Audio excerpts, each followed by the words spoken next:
I was a skeptic who came to faith through asking hard questions. I'm a longtime Christian whose faith was challenged by hard questions. Whatever your story is, we all ask questions. But some questions are more difficult to answer than others, and some questions keep us up at night. Who am I? Does my life have value? What determines my identity and purpose? Is there a God? Does he care? What will happen when I die? Is it even possible to know the truth? We believe every question is valuable, and we receive every question as a gift. So welcome to the podcast, where we invite you to ask away. Hi friends, welcome to Ask Away. I'm Jo Vitale and just really glad that you could be here with us this week. Thank you so much to those of you who've been sending in questions. We're looking forward to getting to some more of them in the following weeks. Please do keep them coming. We absolutely love hearing from you. But this week, Vince and I wanted to share with you a conversation that we held in 2019 when we were invited to speak at an event on the question of what is the measure of a life. And this was particularly addressing the topic of the value of the unborn. And I know that for some of you, that is a particularly sensitive topic to listen to and to think about. It certainly is a very personal one for us. Actually, in that very same year, in 2019, Vince and I had a miscarriage. And one of our reflections upon that experience was just how hard a grief that can be, because often you feel so unseen and so alone in it. It's often one that people don't know how to talk about. Often you're going through it without the context of a wider community even being aware. And so it can be uniquely painful in its loneliness and in the struggle to even know how to walk through that grief. But, one of the kindnesses of God that we experienced during that time was actually that we were asked to speak on this topic of the value of the unborn, the first and only time we've actually been ever asked to talk about it, 2 months before the miscarriage actually happened. And obviously at the time we had no idea that it was coming. But I think something in having that opportunity to really think and reflect on why this matters so much to God, it didn't lessen the grief, but I think it helped us to make sense of it.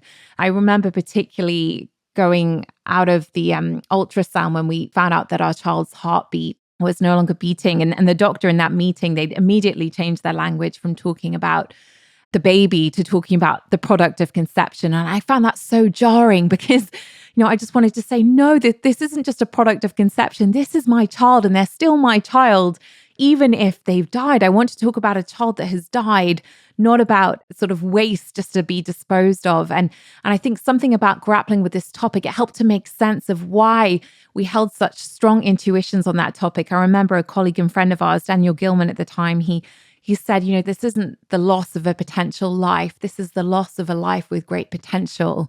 And I think that was what was really resonating with me at that time. And, even as I went on to reflect on it over the months afterwards, I remember thinking, actually, it's not even that, is it? It's not even just the loss of great potential, but actually, within the Christian story, there is actually room to think about this child as continuing to have great potential, because I believe in a God who has set eternity in the human heart. And I believe that the Lord has set eternity in the heart of our child as well, and that great potential is actually not ultimately lost. And so as you're listening to this podcast today, I think, Vince, my hope is just that if you've been through the loss of an unborn child as well, if this is an area of grief in your life, whatever the circumstances may have been, I just want you to know, and I hope it will be a comfort to you as you're listening, just to be reminded that your grief isn't unseen and you're not alone in it, that the Lord knows and the Lord loves you and the Lord loves any child that you may have lost. And he's a God who is committed to really making things right, because of course, in his eyes, there is no measure to the value of any life. Like every life is worth so much to him that he gave himself fully in order to bring every one of us to himself. So yes, I hope this is a comfort to you as you're listening. And here's Vince and I speaking on the subject of what is the measure of a life.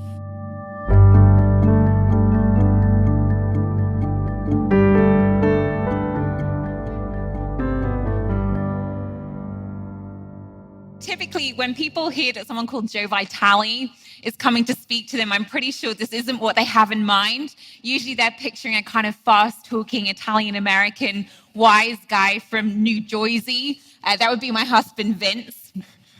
Yeah. Amazingly, Joe was the first one to be confused by her own name. We were on the plane heading to our honeymoon after we got married, and we were having one of those conversations, kind of dreaming about the future and dreaming about possible children, and we were throwing around a few names. And I said, how about Joseph? Joseph's a strong name. And Joe said, no way we could call our son Joseph, because then people would call him Joe Vitale. She said, and that's way too mafioso. I was just looking at her, and then she said, oh no, that's my name. I don't look like my name. It's true. It is true. Ironically, we now do have a 7-month-old child, and I don't think we could have picked a more Italian-sounding name. He's called Raphael Vitale.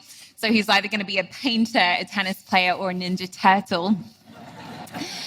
But it was really Raphael who truly got us thinking in a much deeper way than before about the question that we'll be discussing tonight. What is the measure of a life? And I just want to say right at the beginning that for many people in the room, I know this isn't an abstract question. It's deeply personal. And for some people, perhaps it's actually even a deeply painful question as well. And we do want to be sensitive to that tonight, and for you to know that whatever perspective you hold or whatever your experience has been, you are so welcome here. You are deeply valued and you are loved.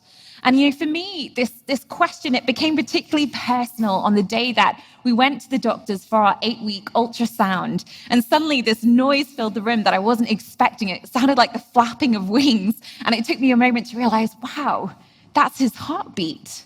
And on the screen, we just saw this little bean shape with this giant pulsating heart. And in that moment, it just felt like the whole earth shifted for me in the most profound way. And I felt this overwhelming conviction that actually whatever might happen during the pregnancy, actually even whatever the outcome of the pregnancy, that nothing would change the fact that actually now I was a mother.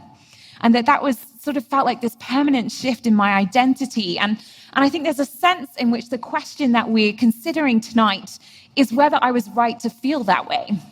At what point did I become a mother? Was it during labor when he entered into the world? Was it all those nights beforehand when I would lie and put a hand on my stomach and feel him move to kind of press up against it? Was it when I first heard the flutter of that heartbeat? Was it when he was conceived? When did Raphael truly begin? As a father, saying that he began at conception makes sense of the fact that Joe and I are equally his parents. If instead he began at birth and I had to make some sort of argument that I was somehow equally involved in the birthing process, I don't think I would survive that argument. This question of what makes life valuable and how we should treat the lives of the young. Actually, it's been reasoned through in many different forms of literature over the centuries and often from radically different perspectives. And here are just 2 examples for you. So one is Jonathan Swift's A Modest Proposal. Some of you will know it.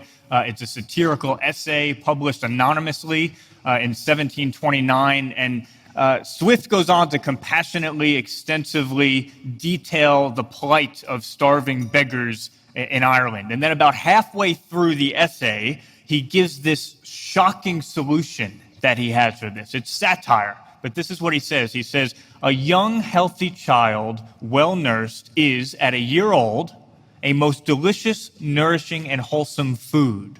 Whether stewed, roasted, baked, or boiled, I make no doubt that it will equally serve as a fricassee or a ragout. And then in great detail, he goes on to describe how this would work. And he goes into calculations about how this will be helpful economically and how this will actually be better overall for the society that he's living in. A second example for you is a story that's more than 3,000 years old, and it's straight out of the Old Testament. It's the story of 2 women who share a house together, and both of them give birth to a child. And one night, one of the babies dies. And so the mother of that child, she sneaks into the room of the other and she swaps the children and she takes the living child for herself. And so the 2 women are arguing over who the living baby belongs to. And their case winds up before the king, King Solomon, and they're both pleading with him, claiming that the child is theirs. And so finally, Solomon, in this very cold, pragmatic resolution to the problem, he suggests, well, why don't you just cut the child in 2 and then you can each keep 1/2. And then at that point, one woman bitterly accepts the verdict, while the other begs the king to give the child to the other woman in order to spare the child's life, at which point, of course, Solomon can discern who the real mother is. Now, the reason we bring up these examples is because both of these proposals have one thing in common. They're perfectly rational. What I mean by that is there's no scientific law that you could state that could tell me what's wrong with Swift's modest proposal. There's no scientific law you could state that could tell me what was wrong with Solomon's proposal. There's no law of logic that you could tell me that could tell me what's wrong with either one of those cases. These proposals are well reasoned through. You read Swift's essay and he goes into detailed arguments, argues persuasively about the economics of the situation. And if all that was being considered was the economic advantages, then he would have a case to be made. Solomon's proposal, well, it's totally fair. He has two people. He doesn't know who the owner is. Well, they each get half. If fairness is the only virtue that we're going for in this situation, again, it's perfectly rational. But what reason can't tell you is how to weigh the value of a child against economic advantage or fairness. Atheist philosopher Kai Nielsen, one of the most prolific philosophers alive, he saw the problem clearly, and here's what he said. He put it very succinctly. He said, pure practical reason, even with a good knowledge of the facts, will not get you to morality. Science and reason can tell us what we can do, but they cannot tell us what we ought to do. And part of the problem, I think, when it comes to life issues, is that the science is being taught and the conclusions are being drawn and they're being acted upon before we've ever taken the time to consider seriously the moral assumptions that dictate everything else that follows. And this reality was brought home for us recently when a friend of ours, who's now a qualified MD, but he wrote to us about his experiences during medical school a couple of years ago. And in particular, he shared about one of his compulsory classes, which was called pregnancy termination. And our friend described how in the first 20 minutes, the lecturer began by attacking Catholic hospitals for refusing to participate in abortion and made a sort of mocking joke about a comic called When Life Begins, written by a Catholic priest. And yet when she actually got to the content of the lecture itself, her whole delivery changed radically. She became strangely clumsy. She kept dropping her water bottle, and she started using the term product of conception instead of the normal medical term fetus. And then she didn't use any surgical illustrations as would be normal in that classroom. And instead, every time she was using the screen, she would just show the baby as kind of a blurry gray blob shape. And that was all people could see. And then our friend, he sent us an exact transcript of a public question that he asked his professor and the exchange that followed between them, taken from an online recording of that lecture. And Vince and I are going to repeat it for you now, with Vince taking the part of the student and I'll be the professor. Okay, this was our friend's question and the transcript that followed during his medical school class.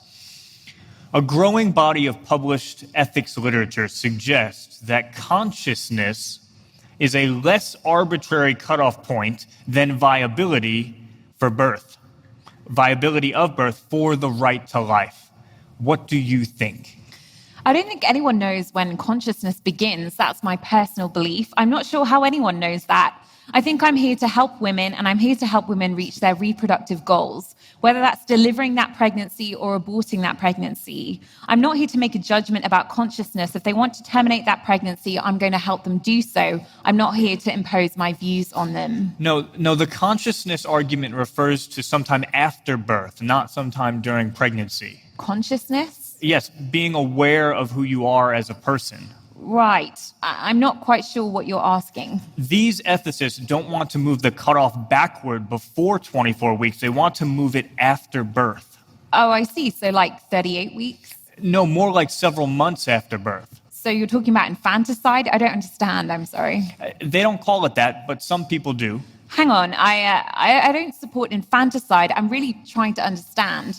In the last 5 years, a number of ethicists at Oxford, Princeton, and a number of universities in Italy have argued that consciousness is a more consistent cutoff for abortion and early euthanasia. They see it as less arbitrary. I was wondering what you think of that and why you don't think that is a good view.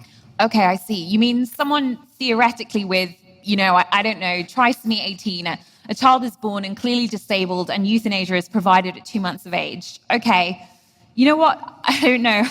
I don't know. There may be some relevance to that. I think that would probably be distasteful to a large number of society, but that's for the ethicists to debate at this point.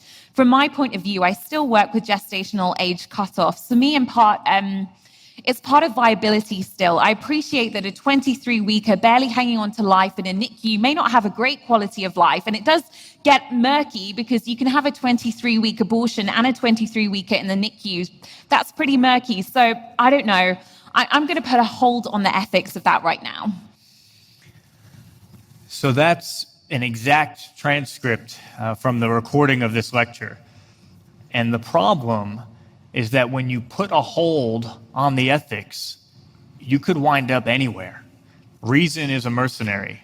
Okay, it will serve whichever bidder pays the highest price. And so when you put ethics on hold, when you don't have a moral compass to rightly direct your reasoning, you could wind up on one trajectory one day and on a completely different trajectory the next day. In fact, our MD friend shared that just 2 weeks later, the same exact group of students had another class, this time not on pregnancy termination, but on the topic of saving babies in the womb with extraordinary surgeries, some of them before 20 weeks. And what stood out to him was the way that both the language and the students' viewpoint changed. So they were talking about the unborn during the very same window of time, and yet no longer was the language the product of conception. Now the lecturer just called the fetus a baby, and instead of a grey blob on the screen, the surgeon gave these stunning video footage from fiber optic cameras guiding the surgeries, where the baby appeared 10 feet tall and in HD on the big screen, and the entire class was oohing and ahhing over how cute he was as he moved around. And that was the very same class that just 2 weeks earlier didn't even bat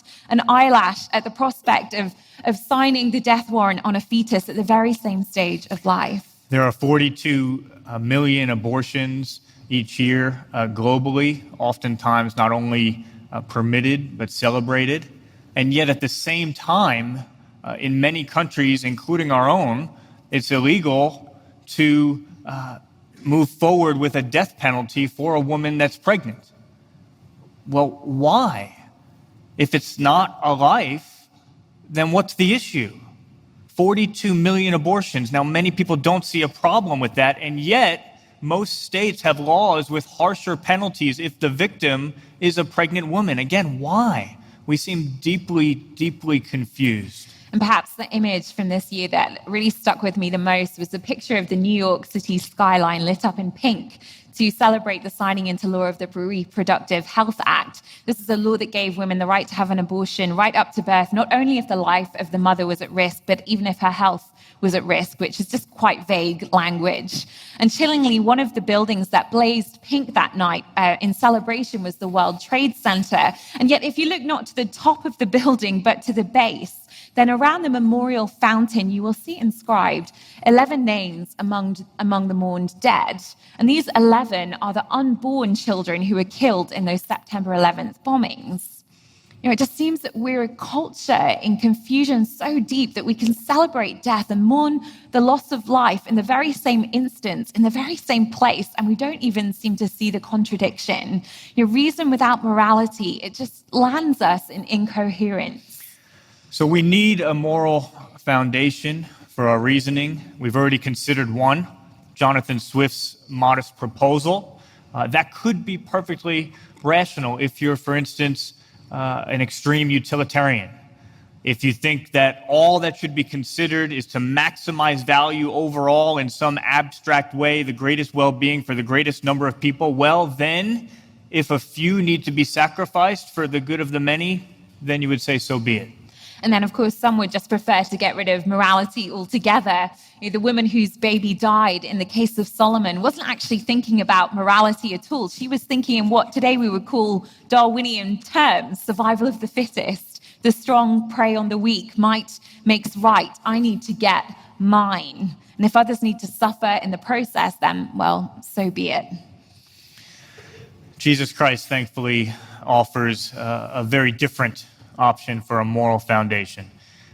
Jesus is not a utilitarian. The utilitarian looks down from 30,000 feet on things and makes abstract calculations about how to proceed, how to maximize value. Jesus' love is so much more particular than this. It's not 30,000 feet high. It comes down.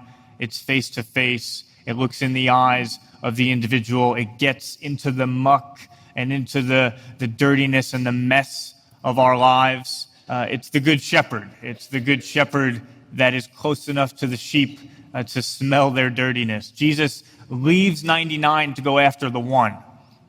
We've heard that story so many times, but you just pause and reflect on it for a moment. You're going to leave 99 good sheep and put all of them at risk so that you can chase after one, the one that's probably been the disobedient, rebellious one that's not doing you any good anyway. That's crazy. But I think it's a craziness that a mother understands well. One of our best friends miscarried not too long ago, and there was a really deep grief that came with that. And one of the things that we noticed and then we talked through with her was that people kept saying to her, but you have 3 beautiful children. You have so much to be thankful for. And it's not that that's not true, but it didn't help. It didn't help one bit. It wouldn't have mattered if she had 6 beautiful children, 9 beautiful children. She longed for the one.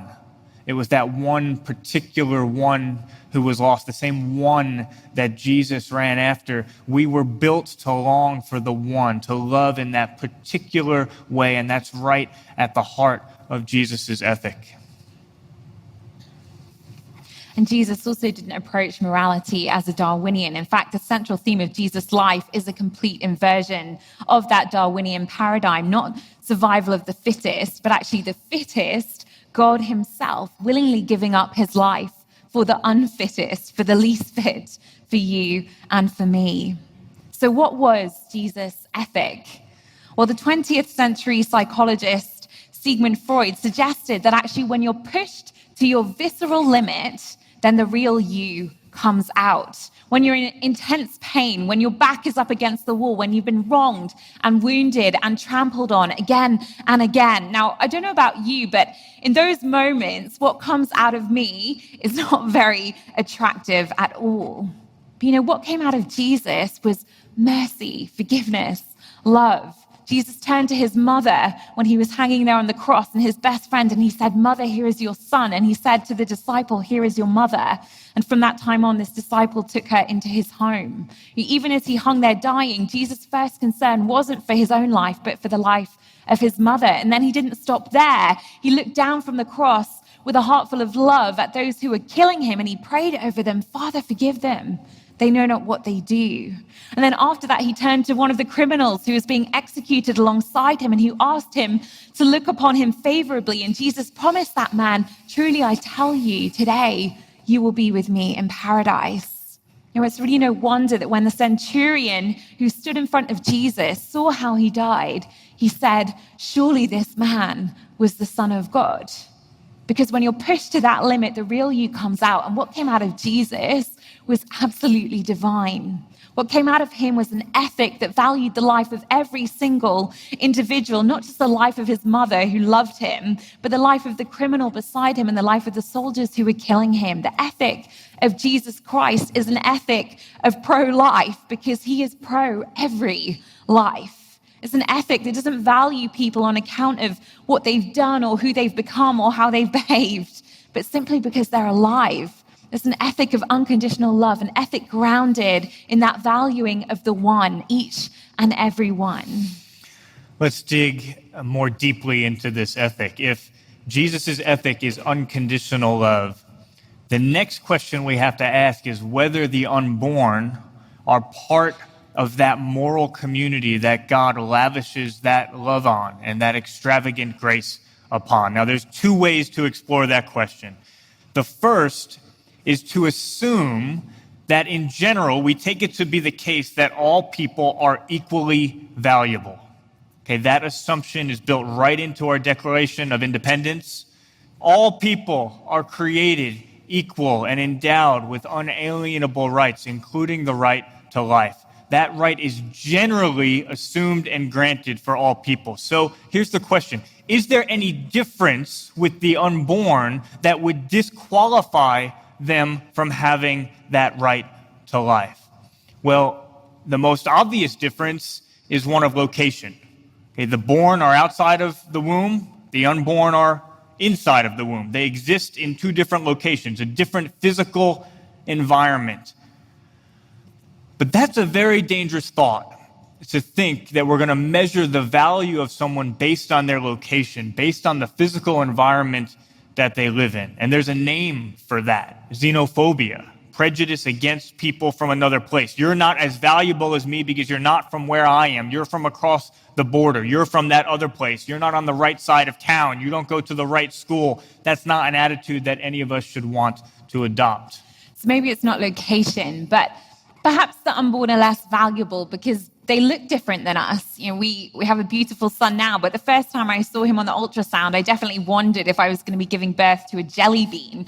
And yet the assumption that somebody is of less value simply because they look different to the way that you look, it actually not only implies a hierarchy of worth based on some arbitrary standard of what looks good, but it's also a dangerous assumption that has led to a long history of oppression, abuse, torture, and death. And we have a name for an assumption like that: racism. And so maybe the difference is that the unborns, their cognitive ability is not as developed, right? They're not as smart as us. Well, that's true. But again, do we really want to place the value of someone to be based on their cognitive ability, on how intelligent they are? Or we could say the same about a physical ability. Do we really want to measure the value of a person based on their physical capability? There's a name for that as well. It's ableism. It's discrimination against the disabled. So perhaps the distinction is just that they're young. But, you know, that doesn't seem to work either, because it really goes against our basic intuition, actually, which is that the younger a person dies, actually, the more tragic it is. You know, one of the reasons we so deeply grieve the death of a child is precisely because we have that sense that they didn't get to live the life that they could have had. You know, why would it be any different whether they die 3 weeks after birth or 3 weeks beforehand?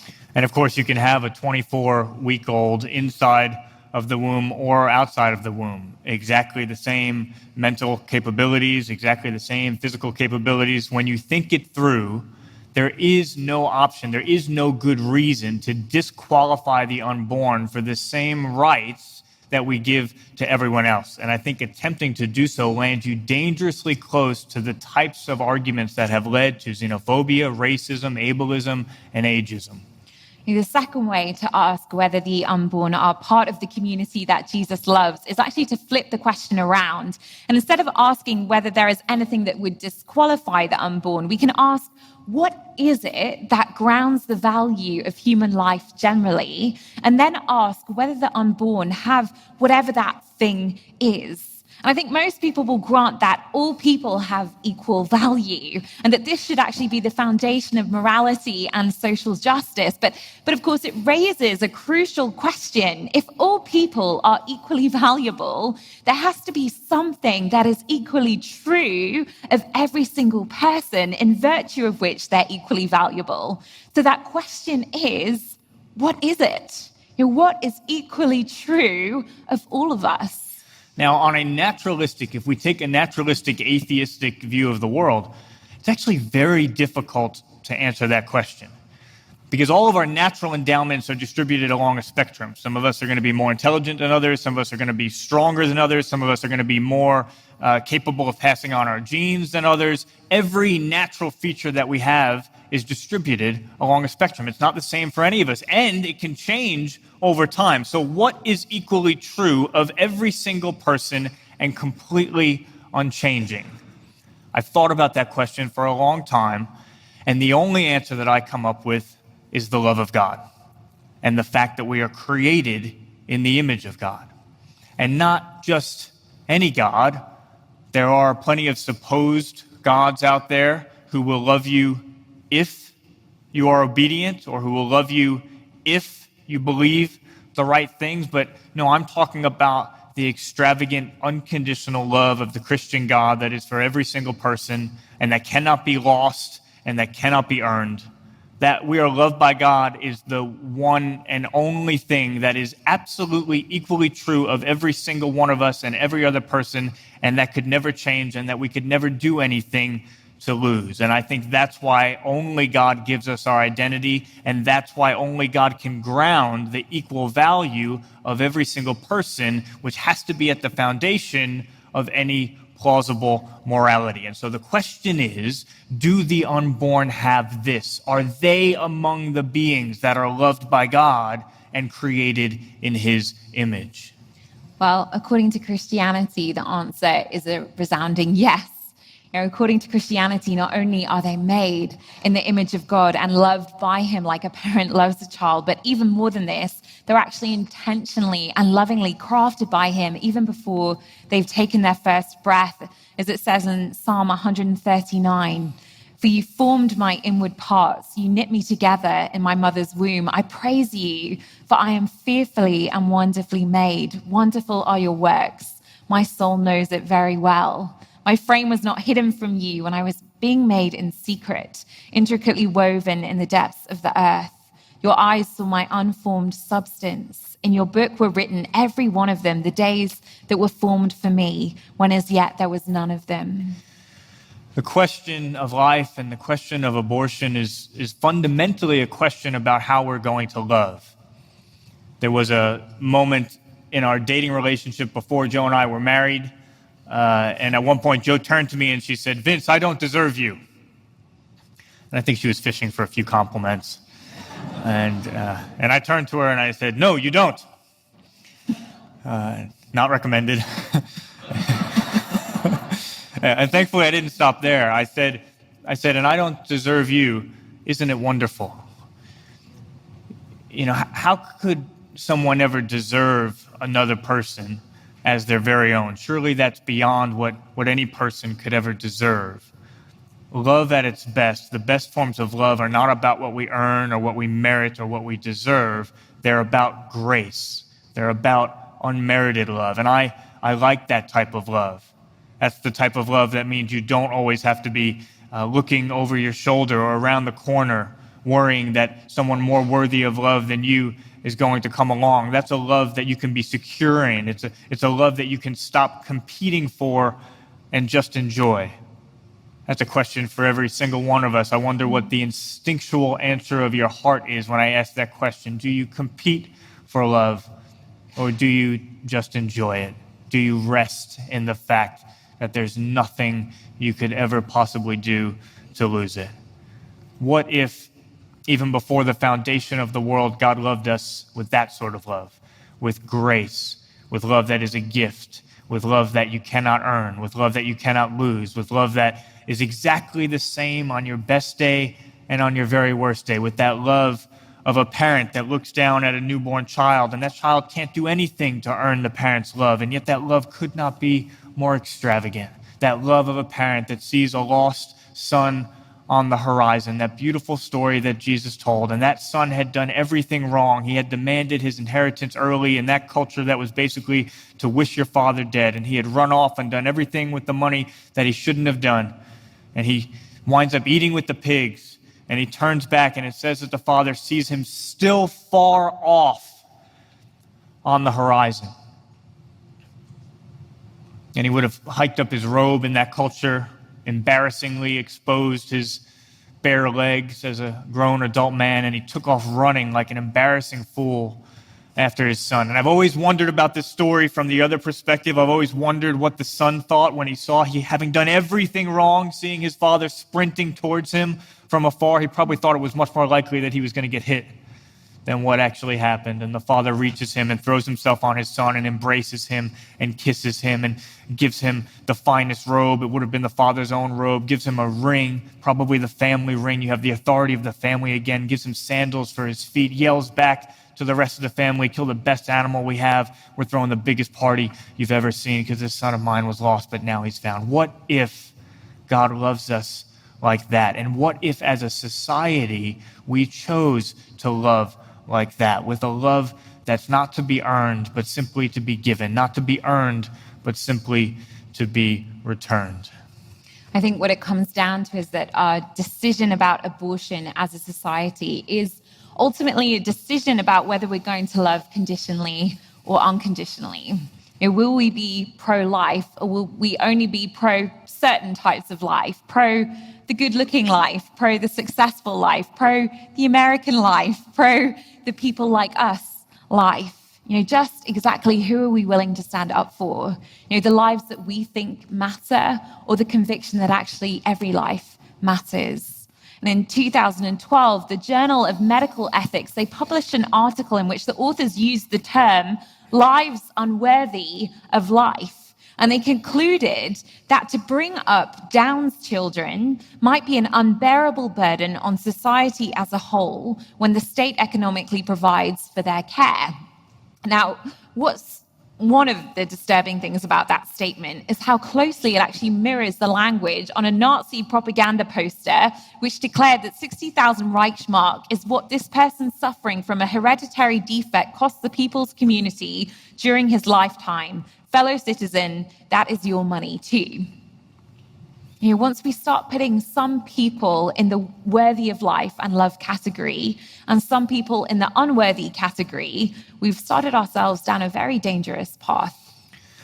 So here's a question that I think we need to be willing to ask as a society. If we treat people from the very beginning as if they are potentially unworthy of life, then why are we surprised when that question haunts them until the end of their lives? I was recently doing an amateur analysis of the top 1,000 questions on Google. You learn a lot doing that about human nature. And there's some random ones at the beginning. What's my IP address? How do you tie a tie? There's a few funny ones. How old am I? I think it's slightly concerning that people go to Google to figure out how old they are. We have slightly further down on the list, why are cats scared of cucumber? How about why are thousands of people asking that question? Yes, exactly. What are people doing with their cucumbers? It's very, very unfortunate. So you have all of these random questions. You have some funny questions, top 1,000 questions on Google. Here's the first 3 of any substance. I'm not talking about specifically faith questions, the first 3 of any substantive meaning. How do you kill yourself? Number 179. What happens when you die? Number 194. How can I love myself? Number 381. We receive questions now at pretty much every single event that we do about suicide, both in non-Christian contexts and in Christian contexts. Not abstract questions, young people asking, is suicide an option? Asking, if I commit suicide, will I go to hell? Loneliness, anxiety, depression, suicide. You can look at the statistics, all of them are drastically on the rise. And I have to believe that at the root of all of this is the same question. Is being enough for being loved? Just existing, just being alive, is that enough? Or do you need more? Will you always need more? My dad used to tell me, start as you mean to go on. If we value the unborn only conditionally, only when it meets our conditions, it should be no surprise that we spend the rest of our lives deeply anxious and deathly afraid that we will never meet the conditions. The question of how we value the unborn is so important because it is at the very foundation of how we value everyone, including ourselves. What's so fascinating to me is that it seems as if the primary reason why our culture today is actually so deeply divided over this question, I believe it actually stems in part from a good desire. And I think that desire is to honor and respect women. And as a woman, I can appreciate that. I think many people today, though, they feel faced with this kind of cultural ultimatum because they believe that actually they have to make a choice whether to stand up for women or to stand up for the unborn. And I think the assumption there is that to be pro-life is to be anti-women. And personally, I believe that to be a deeply troubling and questionable assumption. My body, my rights, that has become the rallying cry of the women's rights movement. And what I find so problematic about this rhetoric is the erasing of a body from this narrative until it's nothing more than a little grey blob. It's as if the story were only about one body, not two bodies. Last month, an a pro-abortion organization, they posted this statement on their Instagram in support of having a positive body image. They said this: the size of your body doesn't define your worth. And I couldn't agree more, actually, but something tells me that actually they completely missed the irony of that statement. The size of your body doesn't define your worth. My body, my rights. Jesus Christ actually says this refrain is wrong on 2 counts. So first, my body. That is exactly the right question. To whom do the relevant bodies belong? Who owns them? Both the body of the child and the body of the mother. And there's a relevant passage in Scripture. Jesus was once asked if it was right to pay taxes. Many of you will remember the passage. I wish he gave a different answer. But this is what he said. He said, bring me a denarius, bring me a coin. And so they brought him the coin. And what question did he ask? He said, whose image is on it? Whose inscription is this? And they said it was Caesar's. And then Jesus said, well, give to Caesar what is Caesar's, but give to God what is God's. They walked away. They should have stayed. And they should have asked the question, well, what is God's? And if they had, Jesus would have responded, well, whose image is on you? If our bodies are on loan, if they actually belong to someone else, and if they're given to us for safekeeping, then that really matters. Then we have an obligation to know and to act in accordance with the wishes, with the desires of the person who they belong to. And that makes it, I think, darkly ironic that the phrase that's often used for when an abortion is carried out is to say, I took care of it.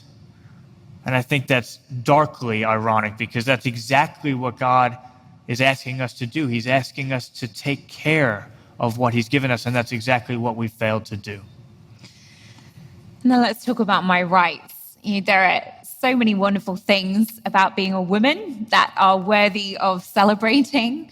And, one feature that makes women unique is actually our ability to bear and carry children. It's not the only thing, but it is a wonderful thing, which begs the question, what kind of warped feminism is it that actually takes the very life-giving capacity that women uniquely and incredibly hold? It's something we can do uniquely, and we distort that from a beautiful symbol of our ability to bear life, and we turn it into a celebration of our ability to end life. And of course, the irony is that feminism claims to be a cause that defends the rights of the oppressed and the abused and a trampled people group. And it claims to stand for those who cannot stand for themselves. And yet the right that we women are expected to boast in is the right to exercise our independence at the expense of the most vulnerable of all, their death for our autonomy. Back in the 1st century, the Christian faith, it actually stood out amongst the culture of the ancient world precisely because it was so radically pro-women. One of the key ways in which early Christians showed this to be the case was in their treatment of female infants. Back then, it was actually common practice amongst the Romans to practice exposure, which was when a parent had the right within the first 8 days of the life of a child to leave them outside to die in the elements. And of course, it was the female infants who were at the greatest risk because they were seen to be a drain on family resources rather than a source of future income. But it was the early church, actually with their belief in the equal value of every human life, whose teaching and practices brought this to an end. And in our world today, it's also the case that female infants are actually once again under threat, this time inside the womb and worldwide. If you look at the statistics of either aborting girls or killing them at birth, actually it's so high that it's reported that a minimum of 100 million women are missing from the world population today. There is an imbalance in the ratio of men to women because of how many girls have been killed. We live in a world rife with gendercide. And by advancing a culture of abortion and normalizing it, we're actually complicit in that tragedy. We talk about women's rights, but which women are we talking about? Which women even get to have rights, and at whose expense are those rights coming? Let me just propose to you as we conclude a different solution. If you want to be pro-women, how about seeking justice for the rape survivor? And how about seeking to protect the pregnant teenager? And how about providing for the single mother?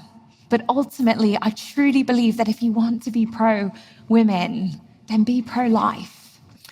Jesus is pro-women. He's pro-life. He's pro the unborn. He's pro everyone. And he said something very different from my body, my rights.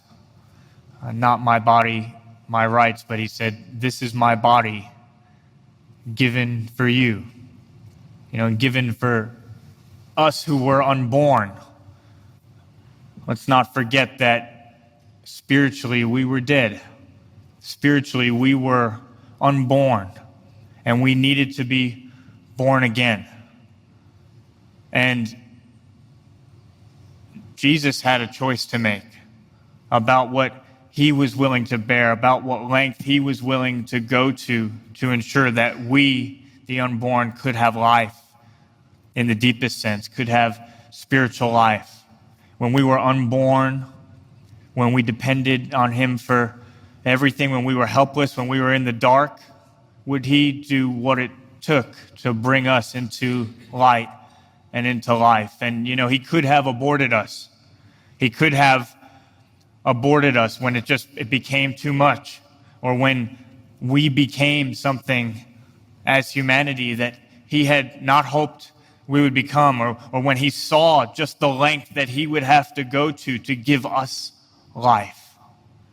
If we want to know how committed Jesus is asking us to be to the lives of the unborn, all we need to do is look to the cross and to see how committed he was to our life, to us stepping into spiritual life with him, the fullness of life, eternal life, when we were yet unborn. It's been a real honor to speak with you, and we love questions. It's a big focus of our ministry.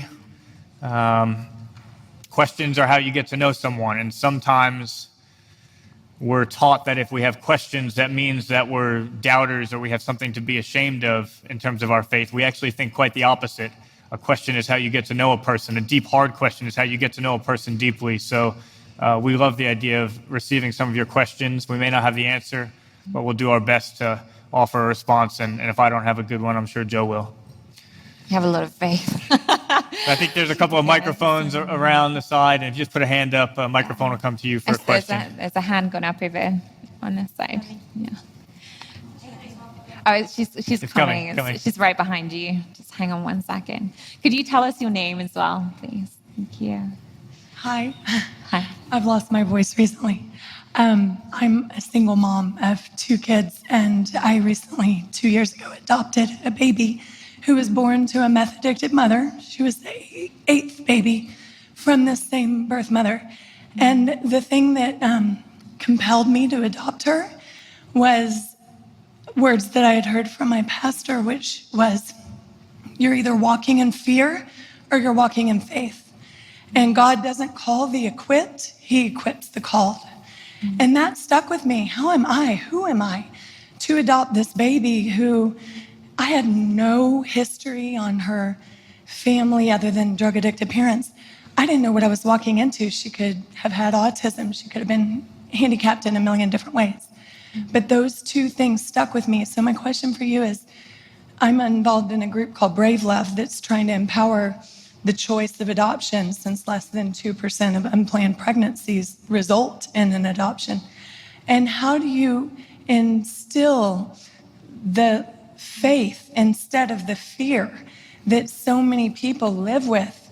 And it's always fear-based decisions that winds up in an abortion. It's never a decision of love. When you terminate a pregnancy, it's always fear. And I want to help because so many people are living in fear. And I feel like if that's the thing we can turn around, then we can save millions of lives. Wow. Thank you so much for your life, for what you're doing, for the way you're trying to empower others. I think you spoke to it so well. And the line in my head is perfect love drives out fear. There's only one thing that deals with fear, and it's perfect love. And even as I was praying before, I was praying that verse that we would be able to comfort others with the comfort that we have received from God. Well, inherent in that verse means, one, we need to be in relationship with God, and then we need to be in relationship with others in order for us to deal with difficult situations, with suffering, with things that are beyond us. We need to receive comfort from God, so we need to be in that loving relationship with Him, and then we need to be in relationship with others so we can pass it on in a loving way. And if we have that love vertically and horizontally, then that drives out fear. So I think that has to be the foundation when you're working with people, when you're talking with people. What does that relationship of love look like this way, and what does it look like this way?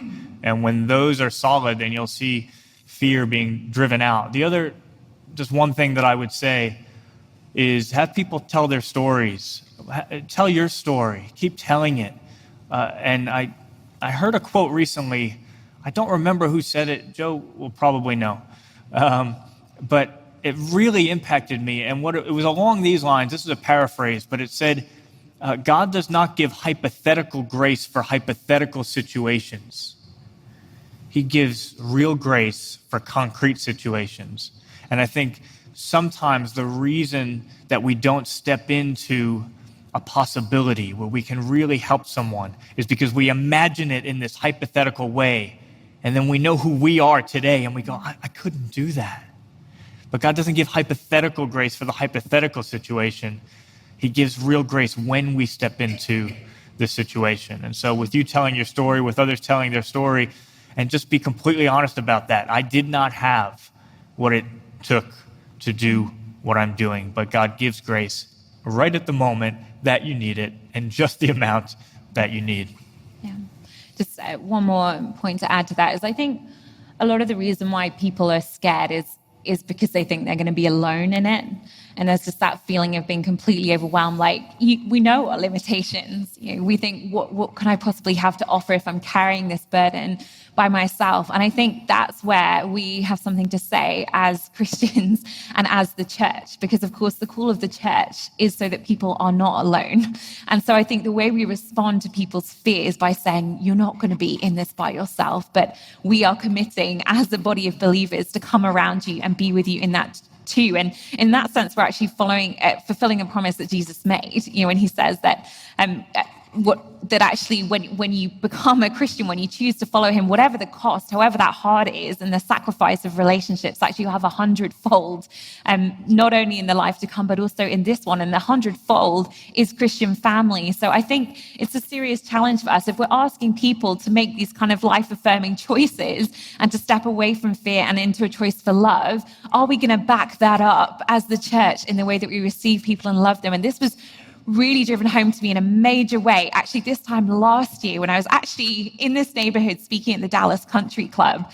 And it was this beautiful women's event with everyone dressed in beautiful clothes like they are right now. And at the end of my talk, the first question that was asked, someone stood up and said, Joe, I was speaking about human trafficking. They said, you've spoken about human trafficking as if it were just an international problem, but I was human trafficked in this city of Dallas for 20 years, put into it by my own parents. And they rolled up their sleeves and showed their arms and, the scars from where they tried to kill themselves and the cigarette burns and the rope marks. But their question was, I feel like, the police and social services, they know how to respond to me, but whenever I go to the church, I feel like Christians flinch back from me because they don't know what to do with me. And they just seem so uncomfortable. And the whole room of 400 women silently uncomfortable in that moment, because it was so convicting. It was so convicting to think about, are we living out? We're asking other people to step out of fear, but we as Christians, will we step out of our fear of moving towards people, when they're suffering and they're struggling? Will we be the people who actually step forwards and say, we're not going to let fear rule us in our decisions either, that we will come alongside you and be that body that Jesus committed us to being when he made that promise. So I think if we're asking people to get over fear, then let's dive in ourselves. I love the phrase, love takes initiative, because I think that's the way Jesus lived. And I think that's what we're called to as his followers. So let's help people get over their fear by coming alongside them so that they're not alone in it.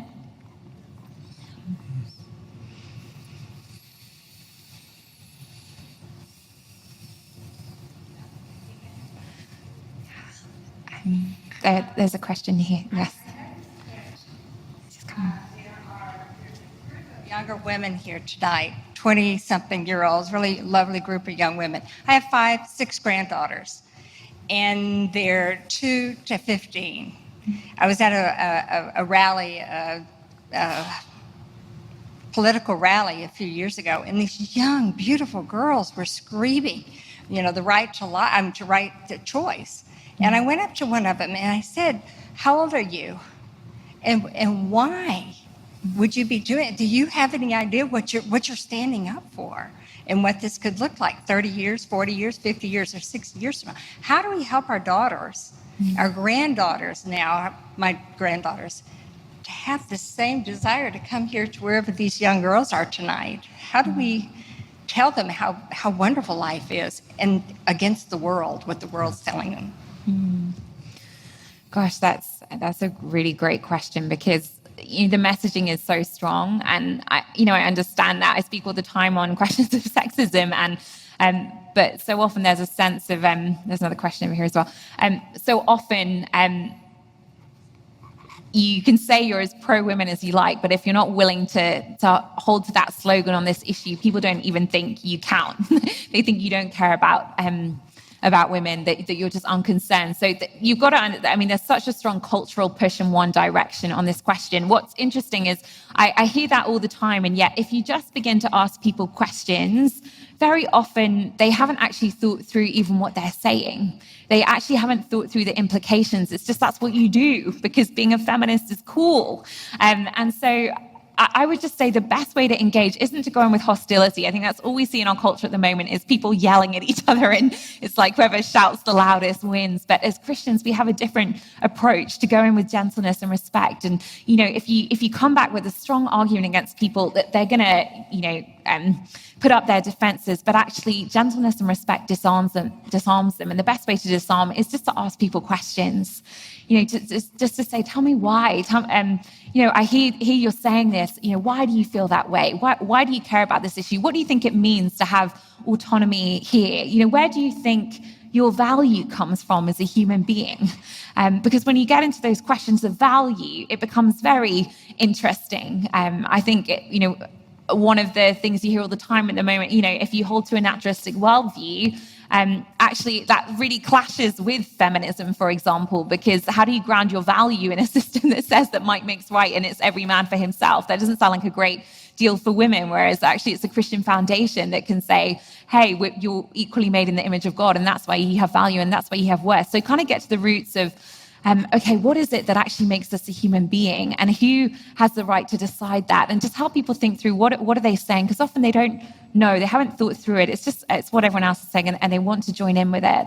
But I think we can get mad and yell at people, but that'll just entrench them in their own position. So instead, I would just encourage you just to have those one-on-one conversations in a gentle manner. And the encouraging thing, is that your granddaughter is not indifferent, right? She's passionate about something, or her friends are, and actually that's a good starting point. The really bad starting point is when there's just complete indifference. But when there is that passion for a cause, and you can start to ask questions about where that comes from, and that might work its way back to God. We often talk about origin, meaning, morality, and destiny. 4 questions that we like. Where did we come from? Where are we headed? What's the purpose of life? And therefore, how should we live? So oftentimes, rather than, like Joe said, just getting in a debate with someone and trying to convince them initially of our view, we try to lay those 4 questions out, and we try to show someone, actually, in order to live a meaningful life, you need answers to those 4 questions. And I sometimes give the analogy of a sports analogy, where in a room which is sometimes used for basketball, so this is appropriate. But I say, if you showed up at a game and you're supposed to be playing in the game, but you don't know when the game started, when it's supposed to finish, what the objective of the game is, or what any of the rules are, it would be completely meaningless. There's no way you could engage in that game in a meaningful way without answers to those 4 questions. And then you can help to show someone, well, what about life? If it's obvious that, of course, you couldn't engage in a game meaningfully without answers to those 4 questions, then how could we engage in life meaningfully without answers to the very same 4 questions? The start, where did it all come from? The end, where are we headed? The purpose, the objective of the game. And then the rules, how should we live? And if you can get that open conversation on those topics, then that'll lead in a good direction. We have time for one more question. My name is Stacy, and I lived for 12 years here in Dallas, and now I'm in New York. So I really appreciate what you shared about 9/11 and the memorial, which I didn't know, and I will share that in New York City.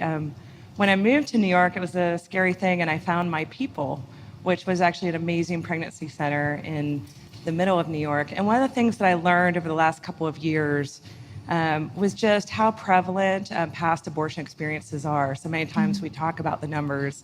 What would you say in terms of the scripture to unpack to more than, I think it's 1 in 4 women that have had an abortion in the past? And many times those decisions are made so quickly, and they're panicked and they're in fear, and then there's deep regret. How can the church more address the healing that's needed for the men and women that have been through it already? That's such a good question. And I think Jesus gives us a model here in how to respond to people who, because the temptation so often with the church, isn't it, is that we point the finger in judgment and we come down with condemnation.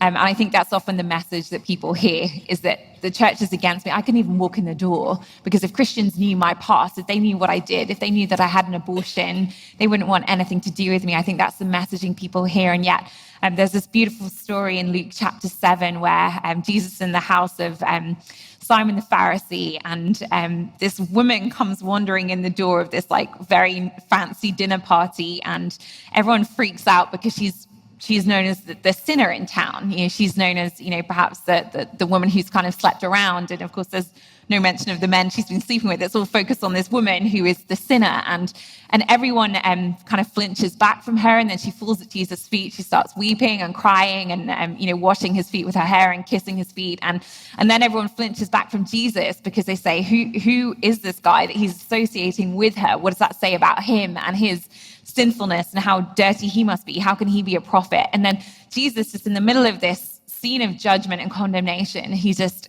into the silence, he just speaks, and he asks this amazing question. He says, do you see this woman? Do you see this woman? You're not seeing her by the label, judging her by what she has done in the past and holding that against her, but seeing her for who she really is, a woman who has been scared and has suffered and been in pain and maybe at a point made bad choices, but who knows that the factors going on that led her to that decision and how hard life had been and what she had been through. Do you see her as a human being and as a person? I think that has to be our starting point, and that has to be our messaging. As much as we speak about the value of life, our message has to be first and foremost grace, because if that wasn't the heart of our message, what hope would there be for any of us? We're all in that situation. So I think that has to be the place that we begin these conversations whenever we're in them and whenever we talk about it. I have so many friends, people I know who've had abortions, and I want to be someone who's safe for them, someone they can trust to talk to about that and not feel like they'll come to me and I'll judge them for it, but knowing that actually I'm going to love them. I'm going to love them in that. And that, the message of the gospel is salvation and hope, whatever you've been through and whatever choices you made, that your worth isn't defined either by anything you've done or anything that's been done to you, but because you're made in the image of God and he loves you and he's redeemed you. So I think that's, the gospel is for those people. If it's for anybody, if it's for us, it's for them. So I think that's got to be where we begin when we talk about this. Yeah, it's so well said. And just the verse that's coming to mind is, anyone who believes in me will never be put to shame. And I think so often we focus on the forgiveness of Jesus, and that is so true and essential and right at the heart of the gospel. But Jesus not only came to forgive us from our sins, but he also came to free us from our shame. And that's what so many people are walking around with. But when Jesus hung on that cross, he hung there naked, he hung there mocked, he hung there abused. Anything that we've been through, anything that we've done, or anything that's been done to us in our life, Jesus wore our shame, and therefore we can be freed from it.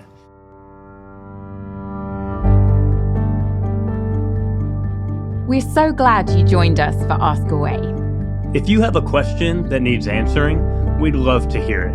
Send us an email at askawayquestion@gmail.com or call and leave a voicemail at 321-213-9670. Ask Away is hosted by Vince and Joe Vitale and produced by Studio D Podcast Production. New episodes come out regularly, so make sure to subscribe. The best way you can support Ask Away is to leave a review. All you have to do is open up the podcast app on your phone, look for Ask Away, scroll down until you see Write a Review, and tell us what you think. If you'd like to see videos from Vince and me, invite us to speak, or make a financial gift so that more people's questions can be heard on Ask Away, visit cardiaquestions.com. That's KARDIA questions.com. See you next time, and remember, if you have a question, it's worth asking.